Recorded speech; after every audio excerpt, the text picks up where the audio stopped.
Thank you very much, everyone. So just to give a quick intro for those of you that don't know me, I work at an agency called Branded 3, based in the UK.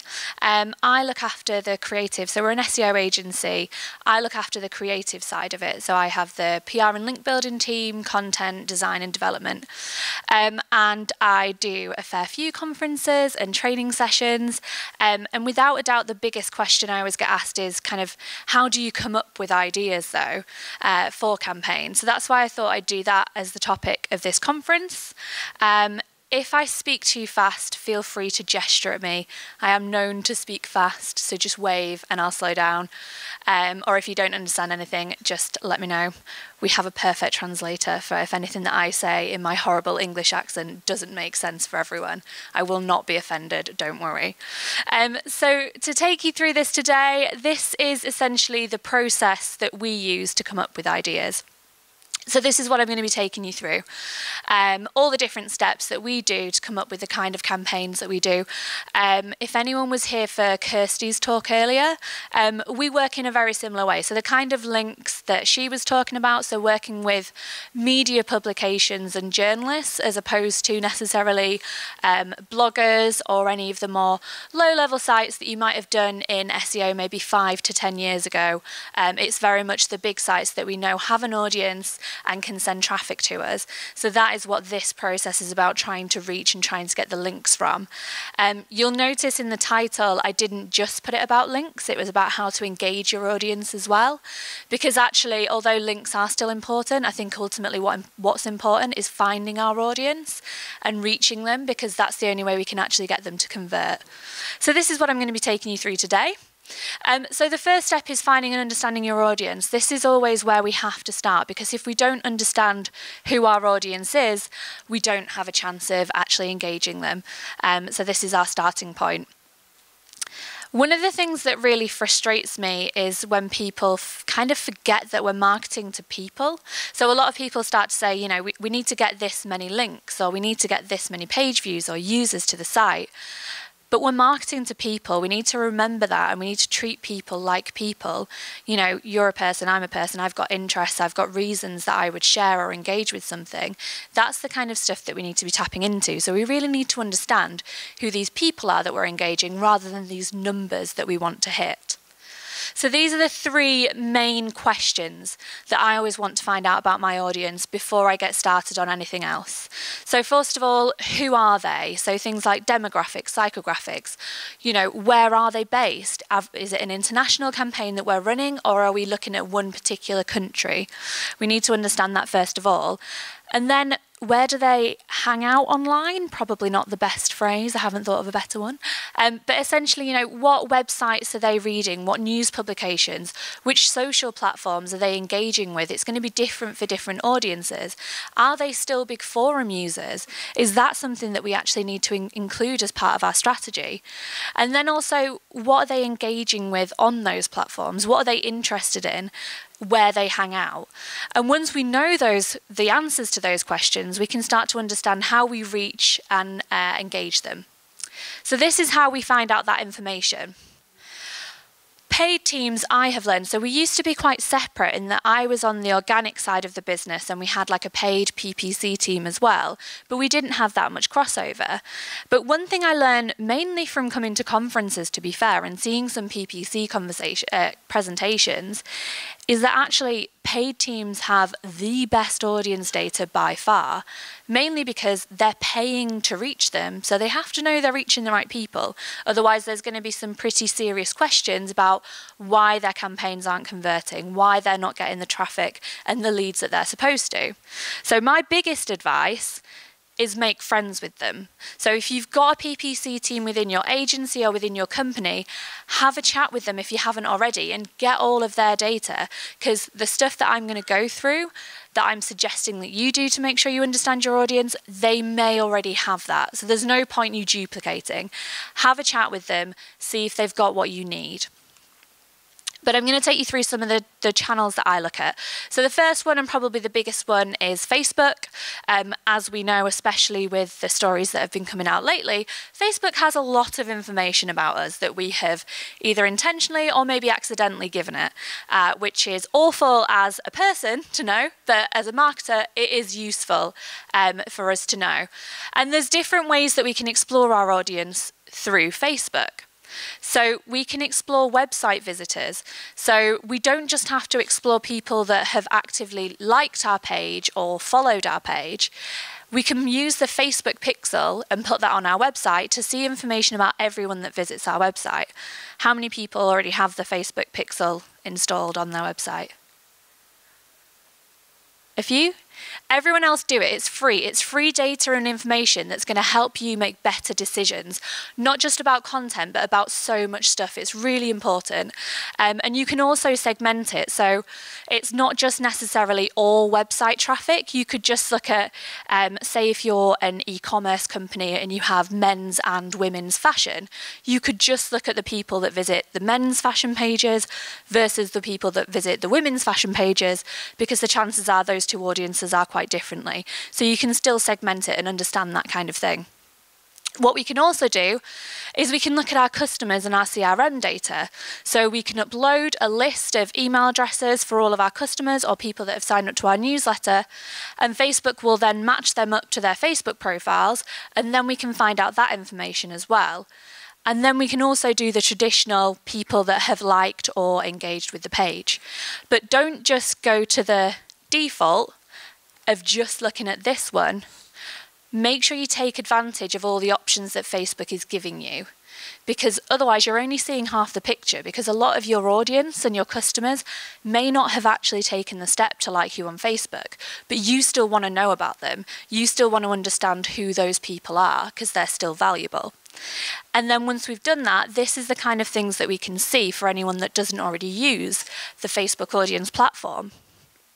So we can start to see, if we come back to my 3 questions, I wanted to know who my audience was. I wanted to understand the demographics. Up here, we've got the age and the gender. So we're starting to understand who they are. We can look at location, relationship status, education level, even down to job titles. So especially if anyone works in B2B marketing here as opposed to B2C, this kind of information is actually quite useful for you to know. And then we can look at some lifestyle information, which is, in fairness, fairly generic. But moving on to some of the more valuable stuff. So when I was saying, okay, so I now know who my audience is, but where do they hang out online? Well, this is when I can start to see the categories of other pages that they're interacting with on the Facebook platform. And I can also see which other pages they like on the platform. So for example, for this page, I think this might be our agency page, which would make more sense. But so they engage a lot with HubSpot, search engine land. I would expect that for our agency's audience. But there might be stuff on there, if you look at your page, that you wouldn't necessarily expect. And there might be a difference between when you look at this for people that visit your website versus when you look at it for people that have just liked your page. And you might start to see differences emerging and start to understand where and how you can target people. What you can also do with this information is start to look at, okay, well, if these are the other pages that my customers like, what kind of content do they produce? What kind of campaigns are they running? Because if I know already that they engage my audience, if I do something similar or take learnings from them, then that's going to help me to engage my audience as well. Another tool that we use, so the Facebook data is all free. I'll try to remember to say which tools are free and which are paid for, because I always think that's useful, because there's no point in not understanding kind of whether you can get the free data. Crimmons and Hexagon is a paid-for tool, and it's a social listening tool. So there's other similar ones. Brandwatch, for example, is one of its probably closest competitors. And through here, what we can start to explore is people talking about my brand, so whichever client I'm working on in particular, my competitors, or different keywords online. So I could see, okay, people that are talking about my brand, what are they doing? How are they talking about it? What else are they talking about? Or I could say, okay, but people that talk about my competitor, I want to understand how they're different and how I can get involved in their audience, because I want to convert them over to my side. And this is, again, a screenshot of some of the data that we can see. And this is giving us, on this slide, less about the demographics, so less about who they are, but where do they hang out, so where do I engage them. Up here, we've got a breakdown, so it categorises things as that are blogs, that are news, Facebook, Twitter, comments, and Instagram. So I think I set this up for fitness. So say if I had a fitness client, so I could see who's talking about fitness online and on social. And potentially unsurprisingly, an overwhelming majority are talking about that on Instagram. So I now know from that I need to look at Instagram in more detail to understand what my audience engages with. I can also start to see, this is quite interesting, this is emotion analysis. So this is how emotional does their computer learning think that audience is about the topic, because some topics stimulate a more emotional response than others. And then I can see, of the emotions that it recognises, how are people talking about it? So 82% are joyful, which is good. But we also have 1% of fear, which, in fairness, if it's working out, I would probably fall out into the fear. It's quite scary sometimes and intimidating. I can also then see, so again, coming back to my where do they hang out, where do I need to get my campaign to engage them, I can see all the top sites and I can see the number of posts that there have been on those sites. So I can start to see things like Pop Sugar. Well, that's a website that I can target. They have journalists that I can pitch to. And various other ones on here, so 247sports.com, Men's Fitness, Shape. These are all websites that have the journalists that I can reach out to get links from and to get my campaigns featured on. And since Instagram was such a big percentage on here for where people were talking about the topic I looked at, I can break that down further and see, okay, well, what kind of hashtags are they using? And this shows me the kind of the trend over time of when different hashtags become more popular. So if I want to start to understand, okay, is there any kind of seasonality to it? Is there a certain time period where if I launch my campaign then, I'm likely to get more traction? And we can see that it's all kind of spiking here. So in May last year, for sure, there was a lot more conversation about this topic than at any other point. So maybe that's something that I should consider and look at for other years to see if that holds true. And if so, I should probably look at doing my campaign then, because it's when my audience is really engaged in that topic. I can also then start to see some of the demographics in terms of who my audience is, and I can see word clouds. So I can start to pull out other topics within that are of interest. So within fitness, a lot of it's about the gym, working out, healthy eating, bodybuilding, eating clean. I can start to see the other topics within the broader topic of fitness that my audience is interested in, and I can note all of this down and make sure I take it into my brainstorming phase. You can also look at affinity, so you can compare people that are talking about fitness against the rest of Twitter, so everyone else on Twitter, and start to pick out other things that they're interested in. So for example, dieting and weight loss massively over-indexes over here in terms of being a lot more popular with people that talk about my topic than it is for people just generally on Twitter. So again, I know that those two topics are very important to my audience, and therefore they should probably be considered as part of the campaign idea. Moving on to BuzzSumo. Anyone use BuzzSumo in here? Yeah, BuzzSumo is probably one of my favourite tools that I use very regularly. It has a free trial, so if you haven't tried it already, it's free to try, and there's so many great features in there. But in the context of this specifically for the idea generation and the audience, we can start to see again, so similar to Crimson Hexagon, we can see people talking about me, my competitors, or particular keywords online. So it's the same kind of stuff I looked at with Crimson Hexagon, but it's going to give me a different perspective. I can also start to look at what are the most shareable formats of content for the topic and for the audience that I want to reach.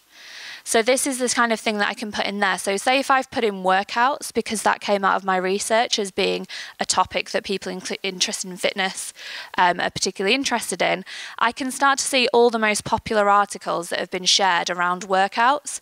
And that's really useful for me to understand, okay, well, what characteristics do all of these articles have that I should take forward into my campaign? Because I already know that this works. People have already shared this in their thousands, because I can see the total share count over here. And I can also see which platforms people were sharing it on the most. So Pinterest coming out as one of the top platforms on here as well. The one thing I will say is that the different tools will show you different platforms. So you'll notice on the Crimson Hexagon data, Instagram came out top, but that's because they don't crawl Pinterest, whereas BuzzSumo don't crawl Instagram, but they crawl Pinterest. So I'm starting to see different data, which is really important because I'm starting to see all the platforms come together rather than just relying on one. I can also start to see general data. So again, I can see how many average shares we get on different platforms, because with a lot of our campaigns, we'll also do some social amplification. So we'll maybe invest some money into Facebook or Twitter or Pinterest, whichever one, to make sure we reach our audience. Well, this is telling me which one I should be investing in, because Facebook's the highest, so that's going to give me the best chance of reaching that audience, and we know that they're really engaged in this topic on there. I can also start to see the different types of content for what kind of format I should go with. So for example, we can see that list posts are performing really well. So maybe some kind of list element to my campaign would be important, as opposed to say video is coming off down here as not as important, and infographics even less so. So I should definitely avoid those content formats if I want to engage my audience. So I'm starting to build up a bigger picture of who my audience is and what they're doing. I can also see average shares by content length, so how much content needs to be part of this campaign. Is it kind of really in-depth reading that people are doing, or do they just want kind of snapshot, short content, snackable content that they can engage with? And again, I can see the most shared domains, so I can see where are people sharing these content and campaigns from, who do I need to target, who do I need to reach. Media IQ, so coming back to what I said about paid teams having the best audience data, Media IQ is a tracking pixel that's used for display campaigns. There's different kind of providers out there. This is the one that we work with. And again, this lets me explore people that visit my website. So this is the audience that's already found me and I want to know more about. And this is the kind of thing I can get. So again, I can get my gender breakdown, relationship status, age. I can get that kind of basic demographic data that I wanted. I can also start to see more about their interests, to try and work out, you know, what are they interested in, what do they engage with. And again, I can see which websites they visited before me and which websites they visit after me. So again, I can start to see that, where else are they hanging out? What else are they interested in? So coming back to my questions, this just shows you which my 3 questions were and then which tools I used to answer each one, and also where you need to go within the tool if you look at this afterwards to find that information, because obviously you need to go into different sections to find different things. So I thought that would be helpful for you to find. This is probably my biggest point on this section though. You need to combine all the insight and all the data together to get the best picture. So don't just rely on Facebook and use the Facebook data, because you're missing out on what everyone does on every other channel outside of Facebook. And likewise, if I just looked at Crimson Hexagon, I wouldn't know anything about Pinterest that I know from BuzzSumo. So it's really important to try and pull it together to give you the best possible picture. So that's the audience. So the next step I said is researching the topic. So from that research, I already had some kind of bits out of my word cloud that I knew, okay, people are interested in dieting, they're interested in workouts. I already know that, but I want to find out more, because the biggest mistake I think people make is they just skip straight ahead and go into the brainstorm, but they go in blind. They don't really know that much about the topic beyond just knowing it's a word that people are using. So you need to go and research that more. You know the topics you want to create an idea around, research it more. So for example, this is something I do. So if you remember when I showed you the list of websites, these were some of the websites for my workout term that were important. But what I want to know is, okay, people are talking about workouts on these websites that I want to reach. But what kind of campaigns that PRs or SEOs like me, what kind of stuff have they actually covered? So is it when people have included a video as part of their campaign? Is that what they're tending to write about? Is that what appeals to them? Is it an infographic? Does it need to have some kind of research or study behind it? And then other terms like, is it home workouts or are they talking about gym workouts? Where should I angle my campaign? Do I need a personal trainer or a nutritionist?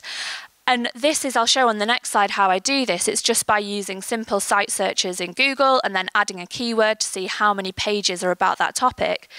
But then I can start to see that, for example, if I want to get on men's fitness, I know that the best likelihood is to have a study or research, which also works quite well on women's health, but less so on pop sugar. So I know the angles that I need to go to journalists with to be able to get them to write about my campaign, because I know what they're already writing about now. And this is how I do that. So I go on, I do a site search, find out the total number of pages that are indexed. Then I add my term at the end, so video, so any pages that mention video. Do simple percentage of that. So I know that 29% of men's fitness pages have a video on that page.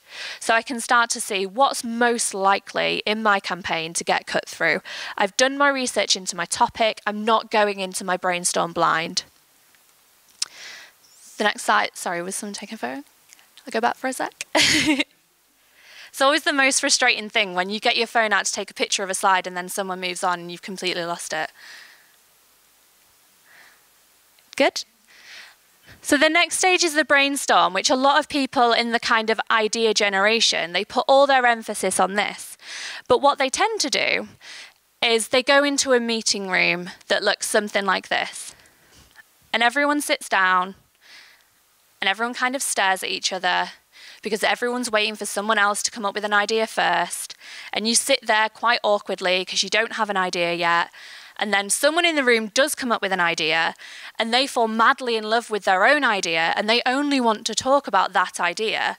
And you maybe get about 3 people that manage to get some words in and you have 3 ideas and it's all been a bit awkward and you walk out an hour later thinking, there must be a better way to do that. Like that, this can't be the only way to come up with ideas. Surely we've advanced since then. I'm here to tell you that there are better ways because I've faced that. I've run a lot of brainstorms in my life, in this career that I've chosen. And I did a lot of awkward ones like that where I was like, this doesn't feel efficient. It doesn't feel like we're getting anywhere. And it doesn't feel like everyone is involved and engaged in the room. I don't feel like I'm getting the best out of my team. So I'm going to share some of the other brainstorming tactics that we do that helps us to get better ideas. So the first one, and probably my favourite one because it allows you to be a bit silly, is the worst idea first, or what could we never do? So if you're the client, this works really well when we include our client in our brainstorm. What would that brand never let us do? What is the worst idea we could come up with? Because this suddenly turns it on its head and people don't feel embarrassed about maybe saying a stupid idea because the whole point is that your idea is stupid. So there's none of that kind of pressure to impress anyone. If anything, you're just trying to make people laugh. You're trying to be funny. And as soon as you get people laughing in a room, they instantly become more open. They're more likely to share their own ideas. And it kind of just gets rid of the tension at the start of the brainstorm so that you can then move on to good ideas. And some of the worst ideas that you've come up with, there's sometimes a way that you can flip them and turn them into whatever the opposite is probably a good idea and something that you can do. But if nothing else, you've broken the tension, you've got people laughing and you've got them talking. The next one is called figure storming. So this is thinking, if I was someone else, what would I do? So we did it as, what would Kanye West do? So if Kanye West was in charge of our brand, how would he market it? The chances are it'd involve the Kardashians, let's face it. But what would be something ridiculous that he would do? Because again, the pressure is off, come up with a great idea for this scenario. And it's suddenly on, what's quite funny that that person would do? And you can pick any figure. So you could do it as a any kind of popular culture person that you know everyone in the room will know, but are you trying to make them laugh again? You're trying to have fun. Word association is another really good way because rather than having to come up with a full idea, which people feel pressure that if they're going to say an idea in a brainstorm, it needs to be fully formed and it doesn't. Word association just gets you kicking off and thinking of those different topics that are associated with the overall topic that we've chosen. So again, if I said, okay, the topic of this brainstorm that we need to come up with is fitness, it works where I would then say throw a ball at you and you have to say another word associated with fitness, the first one that comes in your head, and it goes on like that for anyone that hasn't played it before. This means that you have someone writing down all these words, and suddenly afterwards you can start to make connections and start to think of the different elements that could be in your idea.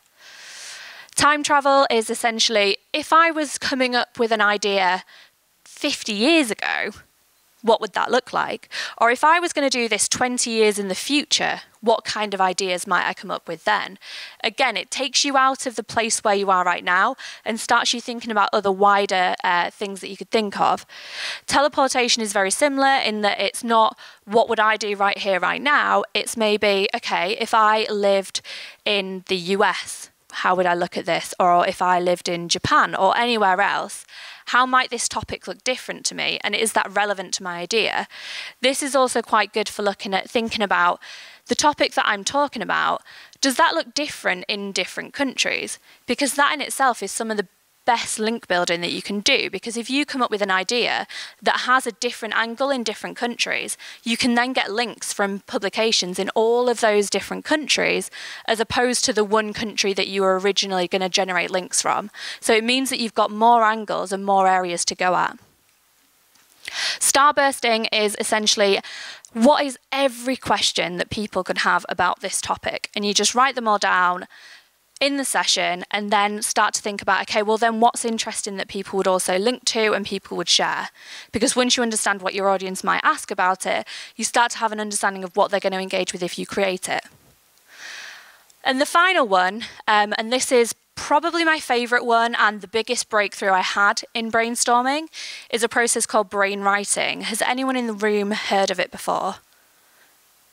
My guess was that it would be a no, so that's fine.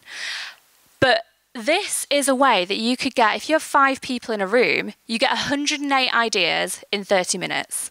How many people have done a brainstorm before where they've had 108 ideas come out of it? Again, no one. I hadn't either. You'd have to be really good to run a traditional brainstorm and get this many ideas. But this works because this is how it works. So you take a sheet of paper, or if you're more technologically advanced, you could do this in Google Sheets or something like that. And you divide it up. So you have a grid where you have 3 columns and you actually have 5 rows, but there was no point me making this go on forever. And you get in the room and there's 6 rounds and you have 5 minutes to write down 3 ideas. And what this means is because there's that time pressure that within 5 minutes you have to write something down, everyone does actually contribute and write something down because no one wants to have to pass a blank sheet of paper to the next person. What it also means is, so within my teams, I have different types of people. So I have some very extroverted people who are more than happy, like me, to stand up and say an idea, even if I think it might be stupid. I don't mind, I'm happy to talk. And then I have some introverted people that actually, they aren't as comfortable just shouting up in a group situation. They're probably really good over email and they'll follow up with me one-on-one afterwards, but they get a bit nervous in a group scenario. They're not as confident. And what this allows is that they don't have to do that. No one has to say their idea out loud. You're just writing it down. And that's a lot more comfortable for everyone because anyone's happy to write something down. They're less likely to want to say it out loud. So you write down your 3 ideas in 5 minutes, and then it gets passed to the person next to you. And they can either develop the idea that you've put down, so they could add something to it, or they can just write their own new ideas down. And as I said, it goes around 6 times. If you've got 5 people in the room, we end up with 108 ideas in 30 minutes. After that, you can go through the ideas and start to see, okay, which ones have potential? Which ones do we want to explore more?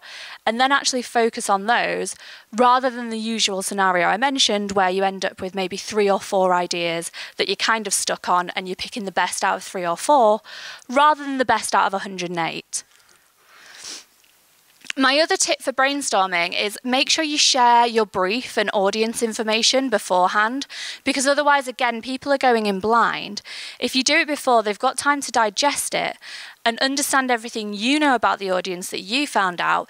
They'll then know as well, and they'll understand more about the topic, and you'll get more valuable ideas out of it.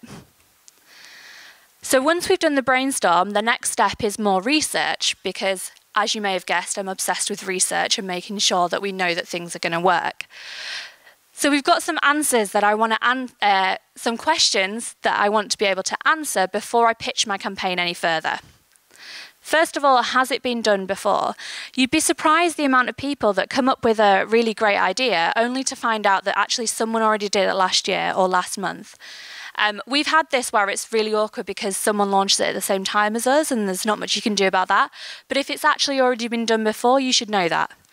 If it has been done before, how do you make that better? What value can you add? Because it's not necessarily a write-off just because someone else has done it, if there's a way you can make it better. Again, if you were in Kirsty's session earlier, you'll remember she showed that list of how much it costs for all the different artists to hire them. That's been done before, but like she said, if you can make it better, if you can make it more visually interesting, or maybe update the pricing for this year, well, you've added some value there. It's easier for people to use. It's got more up-to-date data. That's still a good campaign to do. If you can't, scrap it. If you can't add any value, if you can't change it, it's been done. Move on to one of the other ideas that you've got. Why will it be successful? Now, this is the question I have to answer to my clients when I'm pitching a campaign, but it's one you should also consider yourselves as well. So for example, I could look in Google Trends, say I'm going to do a campaign around home workouts. I can see that although it's rocky and it kind of goes, there is a steady trend upwards. So I know that it's gaining popularity. That's a reason that it would be successful. I can also see that around January time every year, we've got these peaks because suddenly everyone decides to get fit. New year, new me. But I know that that's a good time for me to launch because in January, people care about this. My audience is interested. I can see in BuzzSumo and Crimson Hexagon that we've got quite a lot of social noise. I can see that people are interested. But that's all very well and good if my audience is interested, but how do I get the links? How do I get it to them? Who's going to write about it and give me those links?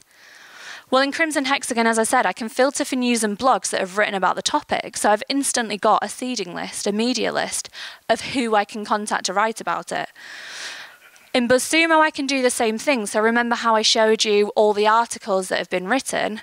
Well, they're written on news sites. They're the journalists that I can go to with my campaign. Another tool called a news tip. I don't know how many of you have used this before. This works in a similar way where, again, I can put my little search term in up here, so home workouts. But this isn't just going to show me people that have written articles about the topic. This is also going to show me journalists that have just tweeted about it. So I know they've got a personal interest in it. If they haven't written an article, but they've tweeted about it, they've got a personal interest. The chances are they're going to be interested in what I send them. It will also show you people, the journalists that have written articles about it as well, though. So again, you can just add that all into one big long list of everyone that's written about your topic and therefore is a relevant target for you. What are the potential risks? So does it need to launch on a certain date? And if so, are those timescales feasible? So say you're doing something for, I think it was like World Sleep Day the other day, which I'm a big fan of that day. I like a lot of sleep. But say you're doing something for World Sleep Day, it needs to launch before World Sleep Day or on World Sleep Day to be relevant. If you launch that the day after, well, no one's interested. That's not relevant for another year. You've missed your deadline. So if you come up with an idea and it does need to launch on a certain date, is it feasible? Be realistic. Don't be too ambitious with this kind of thing, because otherwise you'll waste all your time and energy. If you're doing a campaign that involves data, so again, if you saw Kirsty's presentation, a lot of her campaigns and a lot of the campaigns I do involve data. But there's a risk in that, especially if you're commissioning a survey yourself to get the data back, if that data doesn't show what you wanted it to show, well, then your campaign is useless again. So you need to think about, if you're doing a survey or commissioning data, how are you doing some kind of risk checking to make sure it is actually going to show you what you need and it is going to be helpful? Because again, that's one of the things where we could spend a few £1,000s on a survey sometimes, and if it came back with the wrong data, we've wasted a few £1,000s of a client's budget that they're not going to be happy about. So bear this in mind. And will people buy your credibility on the topic? So say I was talking about my fitness campaign, I was going to do, I don't know, a list of the top home workouts, because that would be really original. That's a terrible idea. But say that is what I thought I was going to do. I work for a SEO agency. So if I was going to do that campaign as me, and my agency was the client, why would anyone buy my credibility on that? I am no expert in the fitness industry. I don't necessarily know anything about working out, even if I do work out in my spare time. I don't have credibility. But if I got a personal trainer on board with my campaign, well, suddenly I'm lending his credibility, because he does know about home workouts and gym workouts and the fitness industry. So make sure you understand, why are you credible, and if you're not, make sure you partner with an expert that is, because otherwise it's like, why are you doing that campaign? And I realise that's an extreme example, the me doing a workout campaign, but if you think about some of the campaigns you've seen, a lot of brands do irrelevant campaigns because they know it's a popular topic, but they're not actually relevant to it. Final thing is testing the idea will work. So a lot of people will come up with an idea, fall in love with their own idea and think it's great, and then just go ahead and do it, and then it crashes and burns, and they've got no idea why. This is why you need to test the idea will work before you do it. So my advice is, don't invest any time or resource into an idea until you know it's going to work. So again, this is similar to what Kirsty talked about. Get feedback from journalists before you create the idea, because journalists are very friendly, and bloggers and influencers and whoever you're targeting. Get their feedback to see if they think it'll work, because just because you love your idea doesn't mean it'll be successful. So this is an example, when I send the slides around, because you're not going to be able to read this now, it's an example of someone in my team sent an email to a journalist saying, this is a campaign we're thinking of doing, would you want to write about it, essentially? And he gets the reply from the journalist saying, yes, if you do it as a quiz, this would be interesting. Here's some stuff that I think you should include. If yes, sounds good. Hope I've been of help. Journalists want to help. They want to have better stories. So make sure you do this. Don't just launch a campaign if you're going to be investing money in it before you know that it's going to work. So do it with warm contacts or people that have written about the topic before and get their feedback. That's another reason you can say, this is why it'll be successful. I've already spoken to 5 journalists in that area and they've all said yes, that they'd write about it.